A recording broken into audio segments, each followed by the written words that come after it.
Welcome to A Magical Life, Health, Wealth and Weight Loss. I'm your host, Magic Barclay, lead practitioner at Holistic Natural Health Australia and #1 best-selling author. In this podcast, I aim to give you practical tips on how to accelerate and sustain your health, increase your financial, spiritual and emotional wealth, and to look at something that haunts many of us needlessly, weight loss. Now, sit back and enjoy, because it is time for you to create and truly discover a magical life. Welcome back to A Magical Life. I'm your host, Magic Barclay, and today I want to talk about cancer, the big C, life ender, disruptor, whatever you want to see it as. It's something that most of us hopefully will never have to deal with. I have twice, and so today this episode is basically based on my own experience, my own observation, and something that I feel is really important for people to know, to hear, and to consider. Now, whether this has affected you or your family or friends, or you've just heard of it and it's something that you fear, I really want to take some of what mainstream ignore and really, dissect some ideas here. So hopefully this episode, So hopefully this episode resonates with you in some way, gets you thinking, stirs you up to consider what cancer really is. Let's get started. Cancer itself is a diagnosis that to this day shakes people to the core. But what is it? It is actually a collection of dead cells. It's your body's way of finding cells that are no longer productive and putting them like in a collection in a bin. And the cancer itself is the bin with the lid gaffer taped on or electrical taped or whatever, and then welded, and there's some clamps on it. And it's really only when we look at cut, burn, poison that it spreads. Okay, so cut being surgery, burn meaning radiation, and poison being chemo. Now, settle down. Some of you are probably upset that I'm saying those things don't always work. And it's true, because my first cancer, I did surgery, and it didn't stop it coming back. Same spot, 10 years later. So, what is a dead cell? Well, a dead cell is something that's reached its life cycle. Cells are living. They are alive, and when they're not, they're dead, obviously like other organisms. Sounds like I'm making light of the situation, but I'm really not. There's a natural process in our body called apoptosis, or programmed cell death. Now, cells have a lifespan, a life cycle, I guess, and they're supposed to die, but our body is supposed to be able to clear it out. What a cancer is when there's too many dead cells and our body says, I can't get rid of this myself. I need to plant this somewhere, put it somewhere safe. Hopefully nothing ever happens and, Bob's your uncle, you're okay. Doesn't always happen, okay? So when we have excess toxins in our life, excess stress, anything that we've discussed, previously in this podcast, that toxicity creates more of a situation for cancer. So that's pretty much all the medical stuff we're going to talk about in this episode. What I really want to touch on is what happens when you get a diagnosis. Now, when you get a diagnosis, first of all, your head is spinning. When I got my first cancer diagnosis, I felt like I was the girl in The Exorcist, with her head spinning around on her shoulders. And there was nothing I could do to process it quickly or without emotion or without more stress. And so this diagnosis in itself was creating toxicity in my body. But I reached out to my family, people closest to me, as any normal person would do. And I did not see immediately the effect that had on people. So, what I want to talk to you today about is it's okay if you get this diagnosis to be in your own feelings, to process it your way. And it's okay to reach out to those that you love and care for, knowing that they love and care for you. And everyone wants the same outcome, which is your survival. But be aware there's a flow on effect of cancer. It's not just you going through it, it's your family. Let me delve into that one a bit more. So, the first time I had cancer, my boys were young. They were 14 and 12. And I thought, let's shield them from what's going on. So they got a lot of mummy's okay, mummy just needs to go to the hospital for a bit, but everything's fine, don't worry. They had their grandmother with them, looking after them. She was bearing the brunt of everything and shielding them as I'd asked her to do. And then I saw that they actually knew more than I thought they did. Kids are inquisitive. You tell them something's wrong, they're going to really delve into the ifs, buts, whys, and wherefores of the situation, whether you like it or not. So when I got home from hospital, I was honest with them. I said that I'd had cancer and that I'd had surgery and everything was going to be fine. And, just for a little while, I need to take things a little bit differently and I need their help with things. And everything was fine. And then as they got a bit older, they started talking to me about the things that they were thinking and feeling. And you know what? It wasn't so much that their life had changed or, anything like that. They were more worried about how I was processing things. So they were turning themselves inside out with emotions based on how they thought I was processing it. So it's really important when we get a cancer diagnosis that we look at our support system and we make sure they have a support system too. And that may be us. And it may be the last thing when we're unwell that we want to deal with, but we need to. Everyone needs to be honest about it, say how you're feeling, and work through it together. You need to support the support, basically. So, second time around was quite recently. Same place, same kind of cancer. And obviously some cells had been left behind and more cells collected, and then I've got another cancer. This time round, my kids are in their early 20s. So I told them what it was straight away. And I told them it's okay to be scared, it's okay to be angry, it's okay to want to scream to the top of your lungs, whatever you need to do, do it. We got out our boxing gloves and pads and we did a bit of a training session, and I said, get your anger out now because I need you and I need you to support me, but I also know that you need support. So we did that and we talked about it, and a bit of PTSD came up for all of us. And of course, when I had to be trotted off to hospital, this time no surgery, my neck did it all itself. My younger son spoke to the surgeon. So I was under observation, going to have surgery, but my neck decided to open up and push the cancer out itself. Long story, but needless to say, there are a couple of little episodes where I wasn't able to advocate for myself, so my son did it. And he spoke to the surgeon and he said, listen, you guys stuffed it up last time. Don't stuff it up this time or I'm going to come down there and be your worst nightmare, basically. And he needed to say that, and he needed to vent.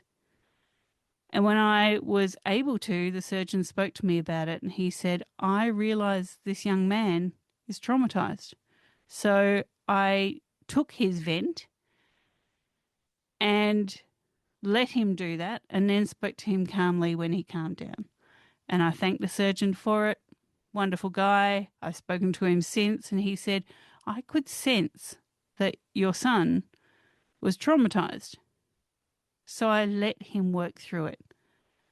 Now, thank goodness for this guy, right? Thank goodness that he let my son vent and get that emotion out and not be able to twist himself in knots with it, not poison himself with the anger.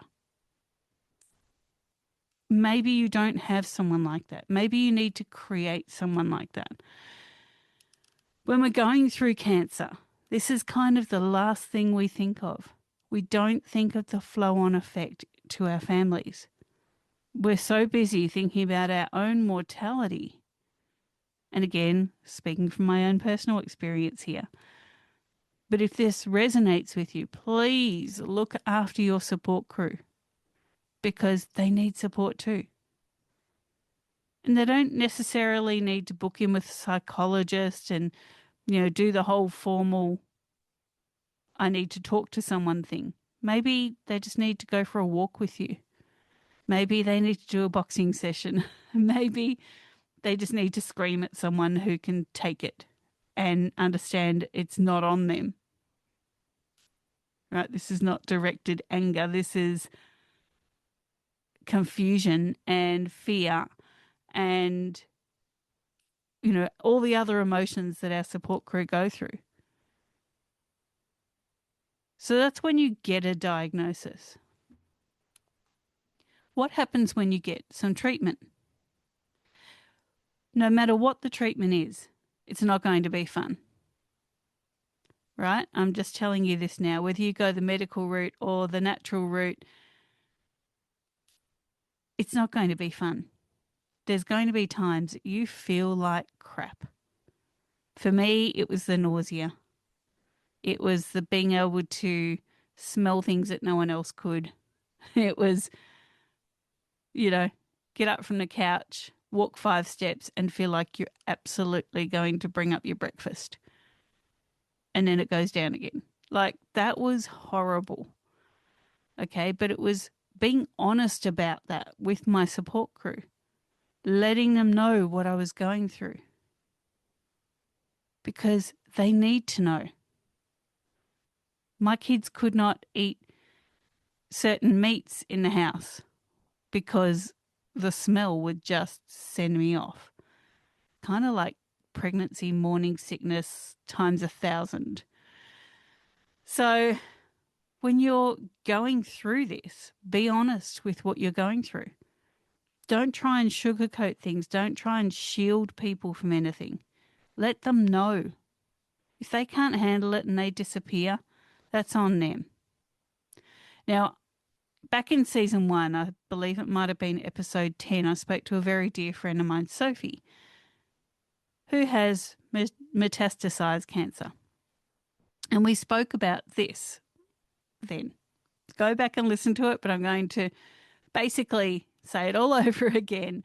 And it is when you have a cancer diagnosis, some of your friends don't know how to deal with it.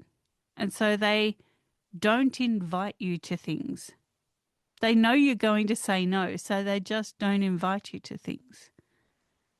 Or they try and shield you from things.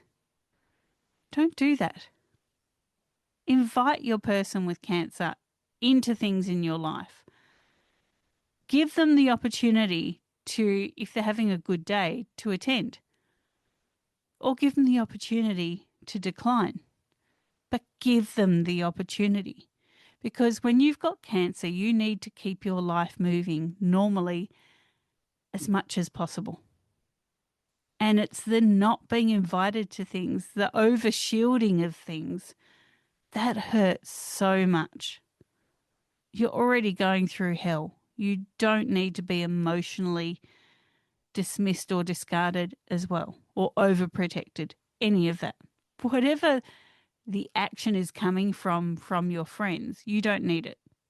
So tell people, treat me normally. I need to do things a bit differently. I may not be able to come, whatever, but treat me normally. Let me make the adjustments. Now, having said that, don't make too many adjustments in your life for cancer. because you are part of a family. You are part of a friendship group. You are a neighbor. You are a co-worker, a colleague. You may be a boss. Whatever it is that you are, you still need to be that.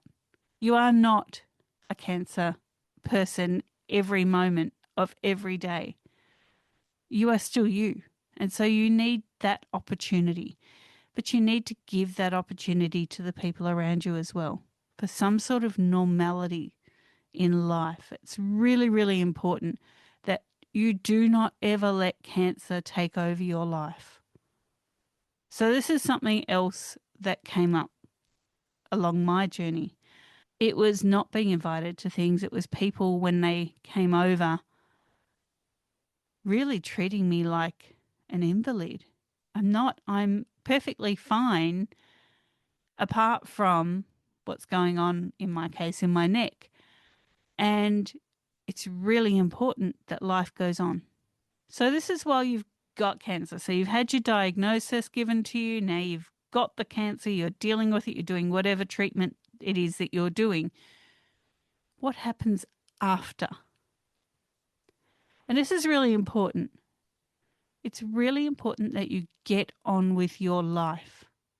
Okay? It's really important that you go, okay, I've beaten this. If it comes back, I will beat it again. But I need to live my life. You need to check in with your special people, your support crew, your family, whoever it is.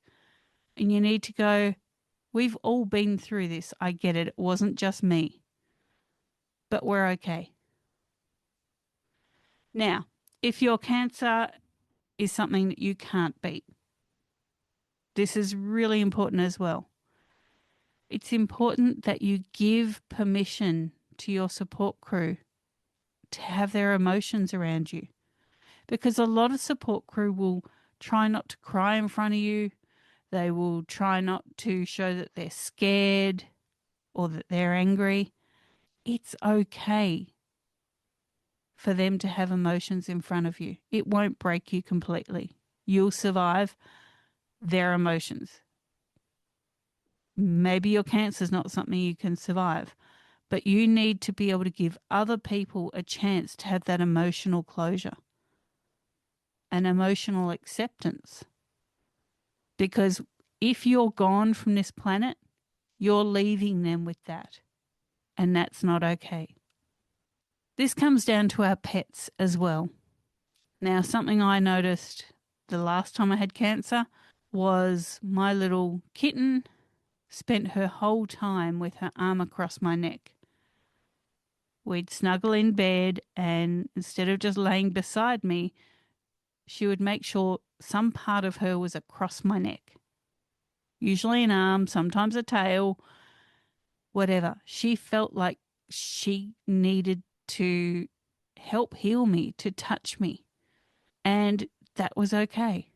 You know, my neck was very, very sore and had bandages on it. So, you know, she wasn't going to get any fur in it or anything. But she knew it was there. And she wanted to help heal me. Allow your pets near you. You cannot live your life in sterility. You cannot live your life worried about every single germ. And I know this is weird because, you know, when we go to a hospital, everything's sterile and cleaned and whatever. There's other things that we get from our animals, and that is the vibration of a purr, or just even the love that comes from any animal. We need that, and they need to give it to us. Could I have, you know, kept shooing her away from my neck? Definitely. Did it hurt a bit every time she put her arm across my neck? Yeah, it did. But she needed to do it.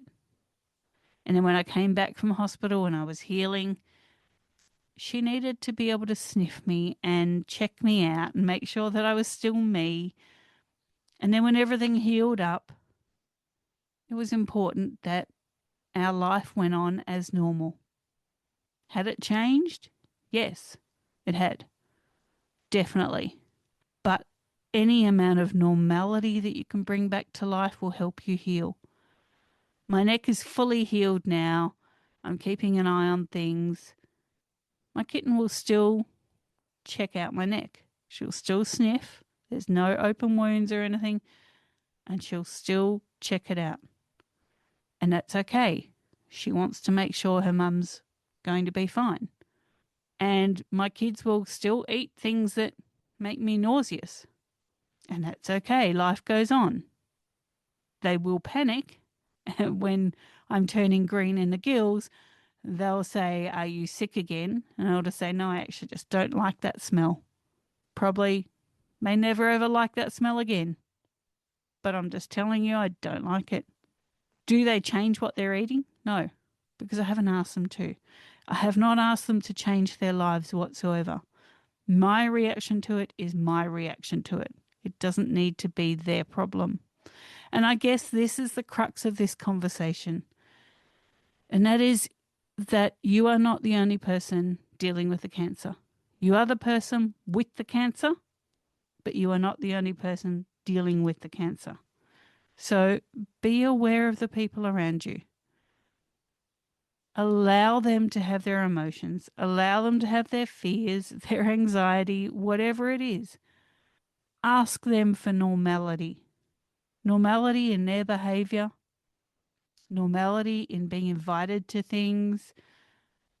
Normality when people see you. Keep life going, because the biggest part of a cancer diagnosis is, if it's survivable, you don't want it to decimate your life. Pretty thick, heavy stuff today.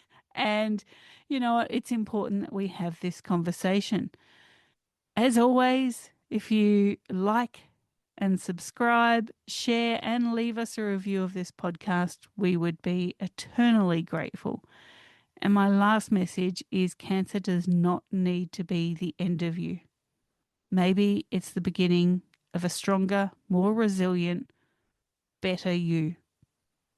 Enjoy your magical life. Don't let cancer steal it, and we'll talk to you next time. Bye. Thanks for listening today. Please subscribe to hear future episodes, leave a review, and share this podcast. Drop us a line at A Magical Life Podcast on Facebook and let me know what you would like to know more about. You can find us on Instagram at Holistic Natural Health, that's holistic with a W, or at www.holisticnaturalhealth.com.au. That's where you'll access all sorts of articles, freebies, and more.